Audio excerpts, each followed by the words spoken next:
Você está sintonizado no Agenda Econômica, que hoje está examinando o ingresso da Venezuela no Mercosul. Nosso convidado é o senador Roberto Requião, ex-governador do estado do Paraná.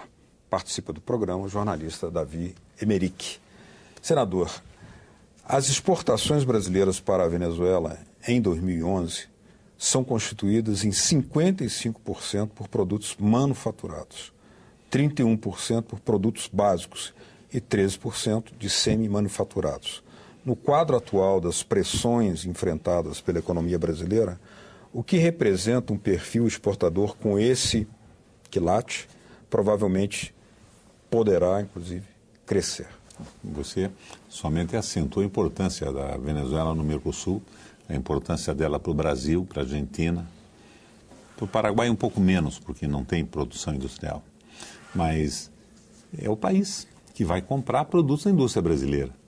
É evidente que essa compra não será feita pelos Estados Unidos, nem pela Europa quebrada.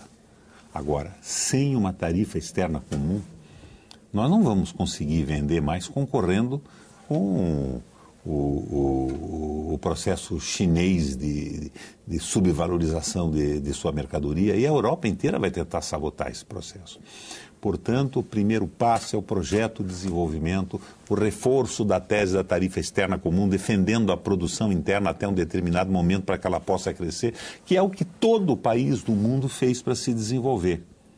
Então, teremos algumas dificuldades, mas eu acredito que a disposição do Pepe Mujica, da Cristina, da Dilma, do Chaves é tão grande que nós vamos superar isso rapidamente. Agora, o importante é que isto seja superado rapidamente para que essa entrada da Venezuela adquira a credibilidade necessária para a sua manutenção e permanência.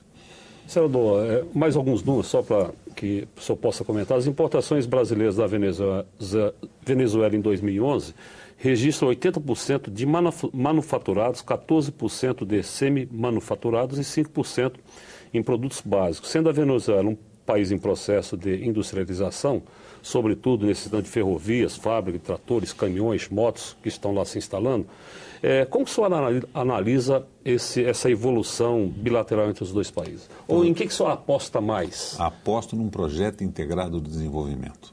Sim, mas em quais áreas específicas? Em todas as áreas. Nós somos absolutamente assimétricos. E aposto no comando do Brasil desse processo. Nós temos dados de 2011, 2 trilhões 450 bilhões de dólares de PIB. A Venezuela, segundo o dado que eu tenho aqui do Fundo Monetário Internacional, tem 315. Então, nós temos que articular isso com o governo da Venezuela, com a indústria, com a iniciativa privada. O Brasil tem que ter consciência do que está fazendo. E planejadamente nós vamos avançar. Agora você veja, a Venezuela compra 80% de manufaturados. Quanto compra os Estados Unidos de manufaturado brasileiro? Nada. Quanto compra a Europa? Nada, rigorosamente nada. Nós somos vendedores de commodities, como se fôssemos uma fazenda do mundo. E esta venda de commodities não cria país soberano em época alguma do desenvolvimento da humanidade. É claro que nós temos que continuar produzindo alimentos, é uma coisa magnífica, Brasil celeiro do mundo, mas o que é que dá bom salário e melhora a condição de vida do povo? É o processo de industrialização. Então, nós temos que ir com cuidado nisso e não podemos atropelar países do Mercosul. Nós temos que entrar num processo de colaboração intensa. Eu insisto nessa tese. Falou em liderança brasileira. O Muniz Bandeira fala que todo o processo de desenvolvimento regional tem de ter o Brasil e a Argentina como os condutores desse processo todo.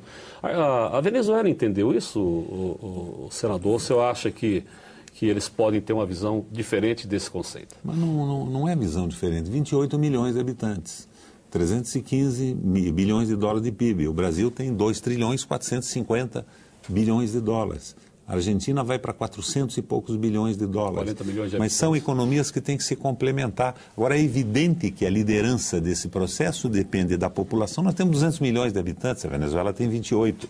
Agora, o que nós não podemos é fazer prevalecer esta visão num processo imperialista semelhante ao que nós sofremos. O senhor não acha que, dadas essas dificuldades já citadas, e eu agrego aqui outras que são fundamentais, aliás, por exemplo, a derrama de dólares emitidos sem laço pelos Estados Unidos resultou numa transformação do balanço de pagamentos na relação Brasil e Estados Unidos, que era favorável ao Brasil, rapidamente se transformou em desfavorável, favorável aos Estados Unidos. Isso não exige, por exemplo, mecanismos financeiros como o Banco do Sul, que está na pauta, mas não está implementado ainda? Claro que exige. Está meio paralisado no Brasil, no Congresso. Não sei por quê. No Senado, o nosso banco ficou uma semana e foi aprovado. Foi aprovado. Foi aprovado. Agora ele está parado na Câmara. O PSDB está segurando. Mas você fala em derrama de dólar. Os Estados Unidos tem lastro, sim, é o seu poderio militar. Mas não é o lastro ouro. O lastro ouro foi derrotado pelo Reagan, pelo Nixon, há muito tempo que não se preocuparam mais com isso e imprimem esse papel pintado e com isso compram o mundo. Nós temos que acabar, na minha opinião, inclusive com essa prevalência de Banco Central, esta invenção dos Rothschild, dos Morgan, o Banco Central que emite, mas não é nem os Estados Unidos que emite moeda, é um banco privado que emite moeda. O Fed bota a moviola a funcionar, imprime aquele papel, pinta de verde e nós todos compramos. Eu até devo ter uns trocos lá de viagem que a gente faz, que sobra aí uns 2, 3 mil dólares em casa. Você também deve ter. Nós acabamos sendo os depositários da riqueza norte-americana. E temos que acabar com os paraísos fiscais, a prevalência dessa visão do monetarismo se sobrepondo aos interesses do país, de emprego do povo. A tia Dilma já fez alguma coisa, trocando como era o nome, o Meirelles, por esse outro cidadão, Ailton Bini, já melhorou, não tanto quanto eu gostaria. Mas até o Delfim Neto já disse num artigo outro dia que essa história de independência do Banco Central é uma conversa que está completamente decadente no planeta Terra. Não na Europa, porque são os bancos agora que governam a Itália, a Espanha, e governam como? Tentando restabelecer o caixa dos maus negócios que fizeram à custa do sofrimento das populações. Resolver o problema da independência tomando o governo. Tomando o governo. Vamos pôr um pouquinho de parlamento. Goldman Sachs. Vamos pôr um pouquinho de parlamento na economia. O senhor está muito articulado e atuando bastante no Parlasul. E o senhor está... É visível que o senhor é otimista em relação à integração do Mercosul. Há alguma agenda econômica aí pela frente em debate no Parlasul que possa dar um norte para isso? O senhor acha que o Parlasul deve chamar esse debate dessa integração dos projetos estratégicos aos quais o senhor se referiu? Eu acho primeiro que o Parlasul deve começar a existir. Tem mais de 2 anos que não funciona. A última reunião que nós fizemos no Uruguai, a Argentina não apareceu. Eu queria que o Paraguai participasse, nós queríamos discutir a crise, as sanções que os governos tinham dado ao Paraguai, no meu entender, eram perfeitas. Elogiei a Dilma, elogiei a nossa chancelaria, o Patriota, mas eu não queria cortar a palavra dos paraguaios. Eu não queria dar nos parlamentares paraguaios o golpe que o Federico Franco deu no Lugo Mendes, sem possibilidade de defesa, de diálogo. E nós temos que manter esse contato, nós temos que continuar conversando com o Paraguai e com o parlamento. Agora, o nosso Parlasul é uma proposta, é uma ideia, é um embrião. Ele não tem força alguma. Mas é possível ter uma integração sem ser um parlamento? Não é o parlamento que vai dar essa unidade estratégica e sem imperialismo nem subimperialismo? Senão você vai ficar, por exemplo, se deixar só pelo mercado, o que vai prevalecer, quem vai ganhar mais é o mercado. O que vai prevalecer é o interesse econômico dos países. O parlamento é importantíssimo.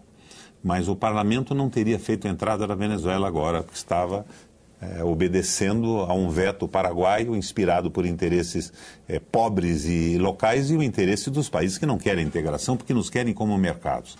Nós não temos nenhuma capacidade decisória no Parlasul, é um embrião, mal se reúne, nós temos que avançar. E o Parlasul só vai existir quando ele tiver alguma capacidade decisória. Agora, Davi, capacidade decisória do Parlasul é com a diminuição da soberania dos estados, e os nossos países do Mercosul têm governos presidencialistas. E todas as relações internacionais são feitas através dos governos. É um processo em evolução. Agora, o Parlasul é o lugar para amortecer os atritos, para estabelecer a discussão, para sugerir, no momento apenas sugerir soluções para os embates de interesses econômicos que existem dentro do bloco em função das assimetrias. Primeiro, a tarifa externa comum, defendendo a imprensa, a divulgação disso. Se nós fizéssemos uma eleição para o Parlasul hoje no Brasil, quem se elegeria? Será que o povo sabe o que é o Parlasul? A rigor, nem o próprio Congresso sabe. E com toda a franqueza, nós fazemos reuniões, temos dificuldade de quórum. Só há um quórum soberbo quando a reunião é feita no Uruguai, porque lá temos o bife de chouriço e o vinho uruguaio, que é muito bom. Então há um entusiasmo. Passa a ser quase um departamento de turismo do Congresso, com exceções brilhantes. Agora, como é que isto muda? Isto muda com a realização de debates, com seminários para o qual possamos trazer intelectuais, para todo mundo tomar consciência da importância do Parlasul. Agora, se o Congresso sequer tem a necessidade de estar presente na discussão de uma comissão mista do Senado e da Câmara, o que podemos esperar disso?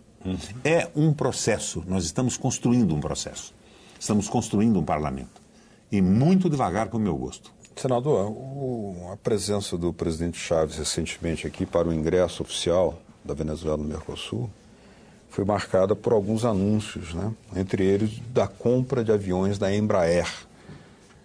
Comprou 6, a Venezuela comprou 6 e anunciou a compra de outros 14. Né? Agora, há alguns anos a Venezuela tinha proposto a compra de 150 aviões tucanos, mas essa operação foi vetada pelos Estados Unidos. Com patentes americanas. O que era um problema que talvez não existisse se a Embraer ainda fosse uma empresa plenamente estatal. Não é mais, né? Agora, isso não dá a dimensão de um potencial a ser explorado? Primeiro porque, naquela época, a Embraer tinha feito demissões em massa de milhares de operários porque não tinha encomendas. Enquanto que a Venezuela recuperou a sua empresa nacional e está ampliando a aviação regional, que ainda não é uma verdade no Brasil. A aviação regional poderia ser bem explorada. Não temos aí um plano estratégico a ser plenamente explorado? Não temos, mas não somos só nós que não temos. Os Estados Unidos têm as maiores companhias aéreas do planeta, quebraram todas, faliram todas. Lembra do Jimmy Carter com a deregulation? A desregulamentação do setor aéreo, dizia ele. Tira o Estado desse processo e as empresas em competição terão os aviões cada vez mais novos, as tarifas baixarão na concorrência. O que aconteceu? Elas se compuseram, se consertaram, os aviões eram velhíssimos, o Brasil estava voando com jato, eles estavam no interior voando com turbohélice. Os aviões, eu me lembro que eu saía do Paraná quando era governador para ir a Washington, tinha que fazer escala em Nova York, escala às 7 horas da manhã, chegava às 7 horas da manhã num avião internacional, esperava até às 4 horas da tarde, porque o avião que ia para Washington só saía quando estivesse lotado, era uma espécie de uma lotação. Então a deregulation, a desregulamentação bagunçou aquilo tudo. E hoje as companhias aéreas maiores do mundo são essa associação da TAM com a Lanchile e algumas outras aí asiáticas, se não me engano, porque as americanas praticamente desapareceram. Então essa crise é uma crise global, não é uma crise só nossa. A Pluna do Uruguai fechou outro dia. Os trabalhadores entraram em greve pedindo aumento de salários, o governo fechou. Foi proposta a criação de uma empresa regional em termos do Estado para o Mercosul. Por que isso não pode avançar? Não pode avançar porque o governo uruguaio não quer que avance. Eu não vejo por que eles não podiam ter mantido. O 80% do movimento do aeroporto de Montevideo é da Pluna. E, de repente, da noite para o dia, fecha a companhia. Eu que fui muitas vezes a Montevideo, fui sempre em avião lotado da Pluna. Os nossos parlamentares voavam pela Pluna e, de repente, ela fecha da noite para o dia. São coisas de explicação complicada. Mas é um Estado pequeno e com uma dívida muito grande, a Pluna, né? É como a nossa Varig, né? Parece que a corporação dos funcionários ultrapassou as possibilidades de sobrevivência da empresa. Nós tivemos algumas declarações muito polêmicas e que geraram debates aí, que o governo do Paraguai dizendo que não pretende mais vender energia para o Brasil. Né? Então a gente queria que o senhor comentasse essa questão, mas também à luz, tem um estudo da CEPAL que diz que a América do Sul só ficará livre da ameaça de um apagão se dobrar sua capacidade energética até 2030, dobrar. Seriam necessários aproximadamente 200 gigawatts de capacidade nova de geração de energia, o que custaria um investimento da ordem de 500 bilhões de dólares. Estamos falando da Venezuela também no Mercosul. Como o senhor analisa essa questão de Itaipu, essa demanda por energia e a Venezuela, que não produz muita energia elétrica ainda, mas que participa do processo energético? Vamos começar por Itaipu. O Frederico Franco disse, não vamos mais ceder. E percebam o que eu estou dizendo, ceder, porque nós damos quase de graça a energia para o Brasil. Exatamente. Não é bem assim. O Lula triplicou o valor da energia que nós compramos. Agora, vamos usar a energia para o nosso desenvolvimento. Parabéns, Franco. Porque isso que devia ter acontecido no dia seguinte da inauguração de Itaipu. A energia paraguaia não é para ser vendida ao Brasil, ela é para viabilizar o desenvolvimento do Paraguai, que é o que todos nós queremos. Mas até agora preferiram vender tudo para o Brasil, porque esse dinheiro é distribuído na oligarquia, que domina o Estado há muito tempo. E há apagão em Assunção. E há apagão em Assunção. Agora veja, quem é que está construindo a linha de transmissão? É o FOSEM. Esse é nosso fundo do Mercosul, de desenvolvimento, dinheiro brasileiro, a fundo perdido, de Itaipu e tal. Por quê? Porque não tendo transmissão, não tem distribuição. Então, é um objetivo a ser alcançado pelo Paraguai e é louvável. Mas ele não vai poder fazer isso amanhã, porque ele não tem onde usar essa energia.